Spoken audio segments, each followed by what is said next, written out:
Good evening, Boom Beach. You're watching Snuggles Plays and I'm your host, the one, the only, yes, it's your favourite gal, it's me, Snuggles. Hello everybody, I hope you're all having an absolutely fantastic day, evening, afternoon, whatever time of the day it is for you, wherever you are in the world. We are here today to bring you Early Access War Factory for tomorrow, which is Thursday, the 28th of February, and as per my usual format, guys, I have already done War Factory and I once again have soloed it. So War Factory this week, another very easy War Factory. Those of you out there who are lower levels in the game that subscribe to my channel and watch my videos, I think I can be fairly confident in saying that I reckon most of lower level players will get this one. Maybe not necessarily in a solo, but getting it in a solo doesn't really matter, just as long as you get it. That's the important bit. But yeah, very easy War Factory, guys. The layout, as you'll see in just a second, is pretty much exactly the same layout that we saw 2 weeks ago for War Factory. The only difference being there's less lasers, no shock launchers, and some other defences round and about might be slightly different to what they were 2 weeks ago, but generally it was another RZCM base. It was another base that screamed again of RZCM.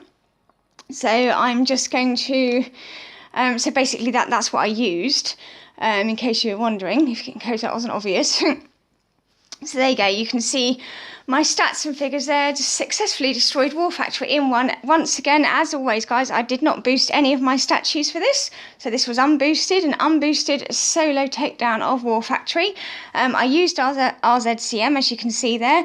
I did lose almost all of my troops, but that doesn't matter. It's you know, a win is a win, a victory is a victory, as I like to say.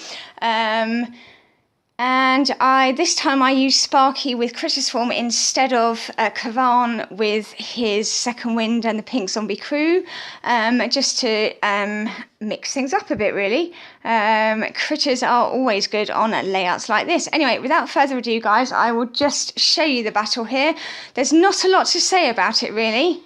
As you can see, I'll just pause it very quickly there. That was the layout. So as you can see, I don't know if any of you remember War Factory from 2 weeks ago, but those of you that do will know and be able to see from this that it is pretty much the same layout.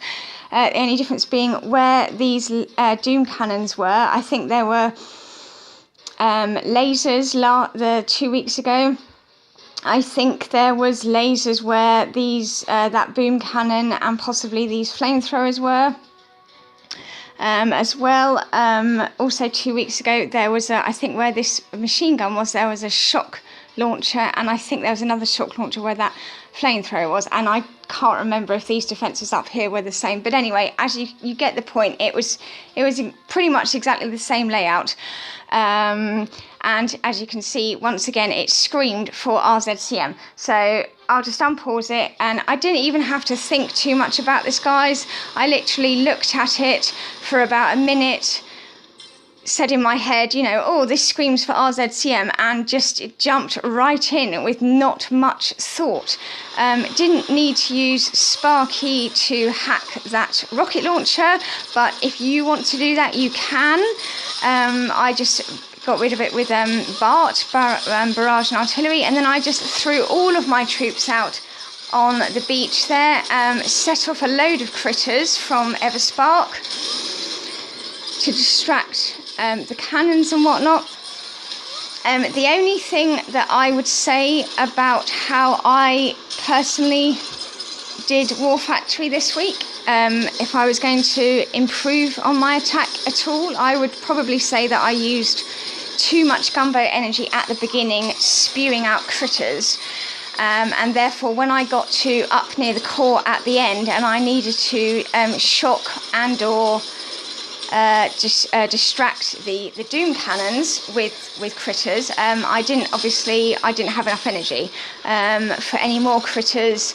I did have energy to shock that clump of doom cannons a couple of times, but after that I literally had no more energy left, really. So that was probably my only improvement that I would recommend to you guys out there watching.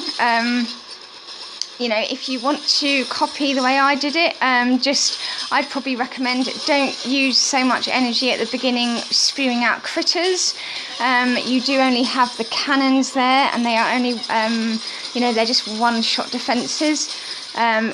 You can put out, because you can put out some critters if you like, but basically what I'm saying is, guys, don't use up too much of your energy at the beginning spewing out critters for the one-shot defences, because you're going to need them, more importantly, for this end bit here to distract these doom cannons and the shock blasters. So as you can see, I get up there, I do a reflare. Not sure if that was actually a good idea, but I didn't do the reflare at that point in the War Factory 2 weeks ago, and I thought I should have done, so I did the reflare. I don't actually think the reflare was a good idea, because I'll just zoom in a bit. I did actually wonder if I was even going to get this on the solo, because I thought those doom cannons were just going to completely destroy my riflemen and then destroy my Zookas far too quickly.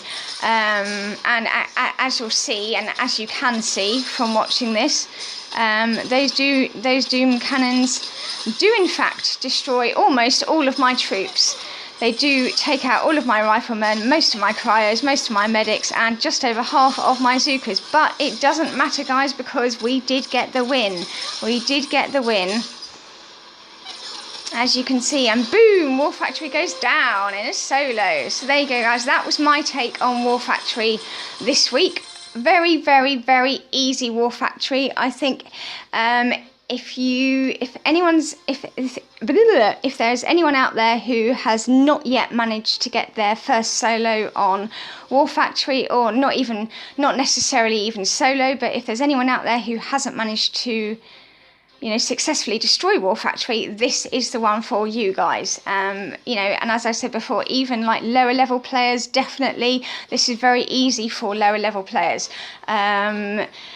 I would recommend using RZCM, because I think, given the base layout, I think it's probably the best combo for it. But you can also use Grenadiers, Gren Meds, Warriors you can throw in there and do something with Warriors. Really, you can use anything you like, guys, but I'd probably recommend using RZCM. Definitely do put those cryos in there, because they do slow all the defences down, so they shoot at half their speed. And yeah, you can bring Sparky with her critters, or Kavan with his second wind and the pink zombie crew. It's up to you guys, but anyway, this is definitely the one for you. As I said, if you have not already got War Factory yet, this is the one for you. So there you go, guys. There's not much else to say about that War Factory.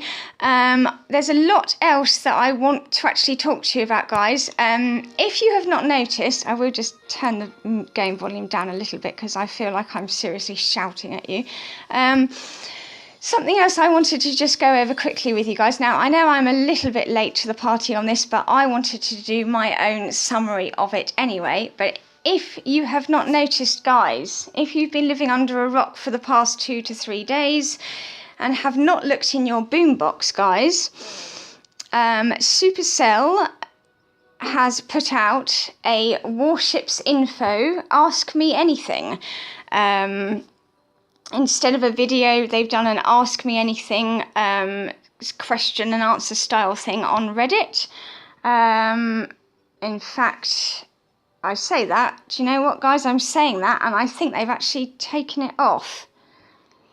That is interesting. They've actually taken it off. I don't think that's it. That was the video from before. Okay, so it's actually, apologies, guys, I did not know that. It's actually gone now from your boombox, but as I'm sure you do all know by now, they have put out an AMA, and I will just try and very quickly, there was a lot of questions, lots of people put their questions in. Rick personally answered them. He didn't answer every single question, but he did answer a lot of them, and I think the ones that he did answer are the main key important ones that we all wanted answers to. So I will now quickly try and run through the main points. I've made some notes here for, you know, from the answers to the questions, these are in no particular order. I've just written them down, going from top to bottom through the questions that were on Reddit. So I'll just quickly run through them and give you a quick sort of summary, because it's obviously not in the boombox now, and if you don't have access to Reddit, this will help you. So, what do we know? What new info do we know, guys? So, Rick confirmed that endless reserves will indeed work for warships. So that's great news for you guys out there who have endless reserves. You can still use them with warships. Also great news for those of us like me who do not have endless reserves. He did confirm as well that there is going to be a troop reserve system for those players who do not have endless reserves. So I'm not sure how that will work exactly, but I suspect the key is in the name. I think it will be something along the lines of you will be able to reserve some of your troops as a backup that you don't choose to take into a battle, so that you therefore don't lose every single one of your troops and you've got less troops to train for the next battle. I think it's something like that, but I don't know exactly how that's going to work. What else? He also confirmed that statues and the tribal regions, the tribal boosts that we have currently, will not have any effect on warships. But I think we knew that already, guys, from the previous warships video. It was kind of shown in the images of the tech tree there. It showed you the icons for the tribal boosts and the statue boosts. So I think we knew that they were going to incorporate tribal boosts and statues into the tech tree. What else? There will be no new heroes or troops for this first version of Warships. Warships matchmaking is going to be based on your warship's rank. Winning battles will increase your rank and match you against harder opponents. So in a nutshell, that's pretty much like the matchmaking system we've got at the moment. I know it's flawed, guys, I know it's flawed, but the principle is basically going to be the same. You know, the more battles you win, the higher your VP goes, and exactly the same here. The more battles you win, the higher your warship's rank will go up, and you will get matched against harder opponents. And then for higher ranks, losing battles will result in you losing ranks. So again, exactly the same as we have it now, guys. The higher your VP is, if you get raided or you get invaded by islands, your VP goes down. Which is exactly the same. So next, warships will be real-time PvP battles, and he confirmed what is meant by real-time. Real-time means when you start an attack, you will be matched against another player, and you will attack each other. And you will attack each other's warships simultaneously. You cannot skip a player, so whoever you get matched with, you will have to battle them there and then. So no skipping of players, guys.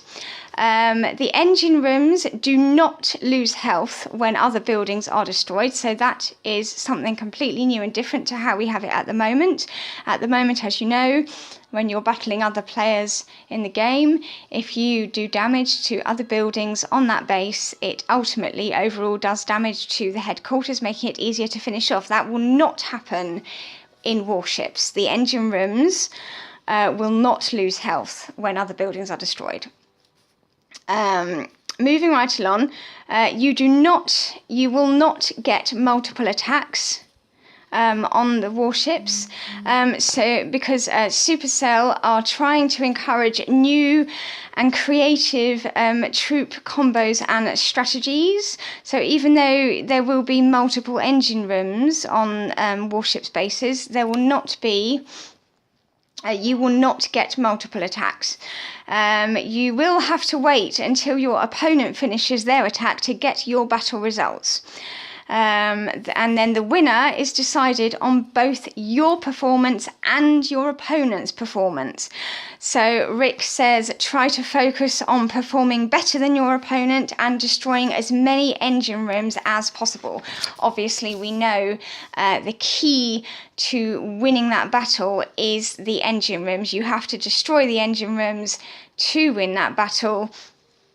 But you don't necessarily have to destroy all of them on the base. But the aim is to destroy all of them, or as many as you possibly can. So moving right along, guys, I hope this is not boring for you. I might just play some old Dr. T replays if I have them. I don't have them, so we'll just play War Factory again for you while we're carrying on talking. Moving right along, so rewards. Let's talk about rewards on warships. So Rick's told us we will be rewarded after each single battle, after you've increased your rank, and at the end of every season. What will those rewards be? We will get power stones and crystals, prototype parts, intel, and resources. Now, resources is an interesting thing here, and Rick told us that resources earned from battling are actually preset amounts based on your warship's rank. And rewards will have a maximum amount to obtain after so many attacks. But the attacks are not limited in any way. So there's no limit to how much you can attack or play warships, guys, but the rewards that you can get from them do have a cap. After so many attacks, you won't get any more rewards once it hits that maximum amount, that maximum, call it cap, if you will. What else? I'm just reading through from my notes here, guys. So you can get warships resources for your main island, and these are based on the main island victory points. Now, I'm sure somebody will correct me if I'm wrong. I actually wrote that point after my tablet battery died, so I was desperately trying to remember whether the actual answer to the question that Rick gave us was based on main island victory points or based on warships rank, but I'm fairly confident that it was based on main island victory points. So we can get warships resources for the main island. These are based on your main island victory points. Now that's an important point because it means that we shouldn't see people with really we shouldn't see people with max level people with really low victory points and a glut of resources from warships and crab and other things. But interestingly enough, Rick confirmed we cannot use our main island resources on the warships. So we can use the warships resources for the main island, but not the main island resources on the warships. I think he said that's something, at least not in this first version, that's something he is looking at, maybe bringing in further versions, but not this first one, guys. Rick did confirm, this should be great for all you guys out there desperate for intel. He did confirm you can get intel from warships, so we will be able to get intel from warships, and the daily limit of intel available is again based on your victory points, he says. Right, moving on. Nearly there, guys, nearly there. Sorry, this is quite long. I did write a load of notes, and I'm trying not to speak too quickly. I'm just going to have a sip of tea. Just hold on.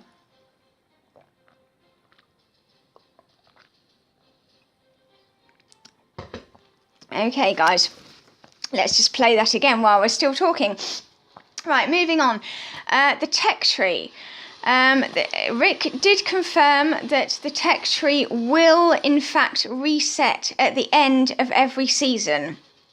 So that is a point that I wasn't really particularly happy about. I know a lot of other people were a bit concerned and not very happy about that point either. It just seems to me that, you know, you spend so much time and effort and resources battling and whatever so you can, you know, upgrade this tech tree, and then at the end of every season it just resets and you start from the beginning again. Bit disappointing there, but I guess we'll see, you know, how that all sort of plays out when Warships comes. He also confirmed that you will not be able to max out the tech tree in one season, which I think that is a good thing, because otherwise then it would be too easy and things like that. Oh yes, and he also confirmed that although the tech tree will reset at the end of each season, you will get oh, pardon me, guys. Sorry, I'm burping there. You will get initial rewards or resources at the start of the next season to help you build up your warship, depending on what your rank is. Because as he also confirmed that we knew before anyway, that your rank at the end of each season will determine your starting point for the next season. So I guess he threw that bit in there to compensate for resetting the tech tree at the end of every season. Give us more resources, depending on our rank, to start building up our warship again. So as I said, we'll see how that plays out and how good a compensation that is. What else? He did confirm that some of the upgrade choices in the tech tree are reversible, i.e. you can change your mind about them, but not all of them, guys. So the important message here is choose your upgrades wisely. Choose wisely, because you can't, some of them you can change your mind on and reverse, some of them you can't. I will just add here, he did say some you can't, not most you can't. I know, not to be critical or anything, but I did notice when Fritzy, I know when you did your summary on this, I think you did say that Rick said that most of the choices in the upgrade tech tree are not reversible, but he didn't actually say most. He said some and some. So I just wanted to, I'm not nitpicking, but I did just want to clarify that he didn't say most. He said some you can change your mind on and some you can't. So just to make that clear there, guys. Right, moving on, the seasons that he did confirm, the seasons will be 2 to 3 months long, but the first season will be shorter, so maybe this first season will be 2 months long, and that's just while Supercell irons out problems and sorts things out and stuff like that.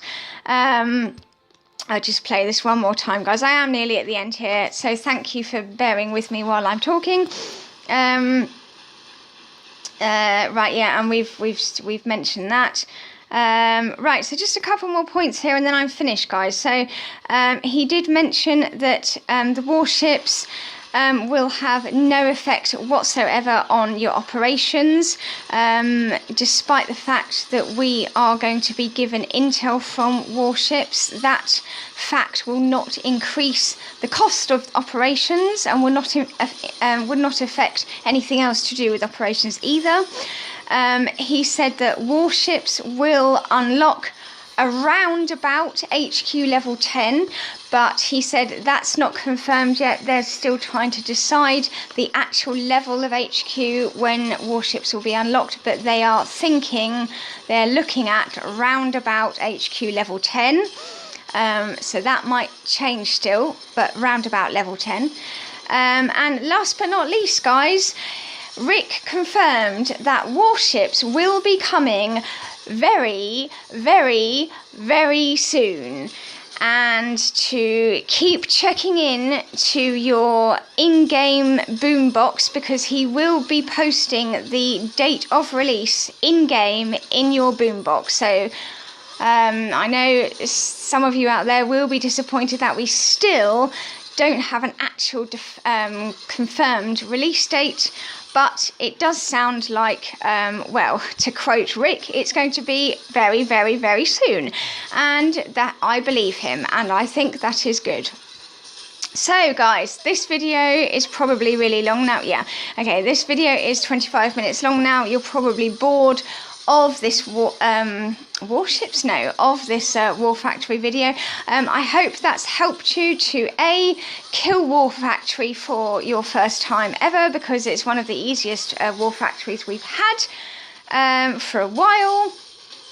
And also, I hope my summary of the Warships new information from the Ask Me Anything Reddit question and answer thing that was posted in the boombox a few days ago, which is actually now not there, but I'm sure if you have access to Reddit, I'm sure it will still be on Reddit. I hope my summary of all the questions and answers and all the points and answers that Rick gave, I hope that's helped you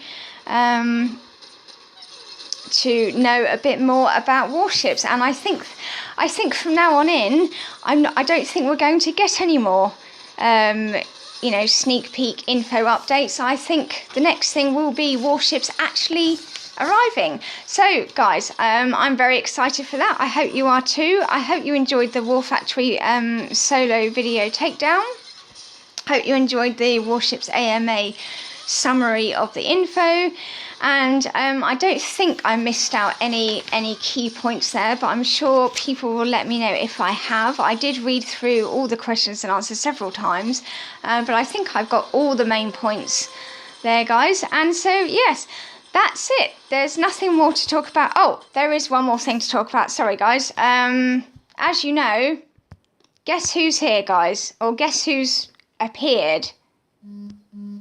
Look, Mega Crab. Mega Crab will be here, guys, in 1 day and 12 hours. And I think Supercell is definitely trying to tell us something with that layout of War Factory, which again was screaming RZCM. I think Supercell is trying to tell us, you know, that RZCM is going to be an extremely strong and powerful combination for this Mega Crab.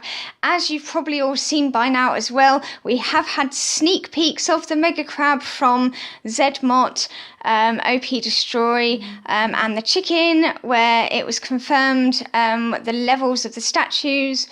Diamond will be at 60 again. I think stone 10, iron 20, gold and 40. We will get those very funky, wonderfully designed little piggy statues. They will be the trophies.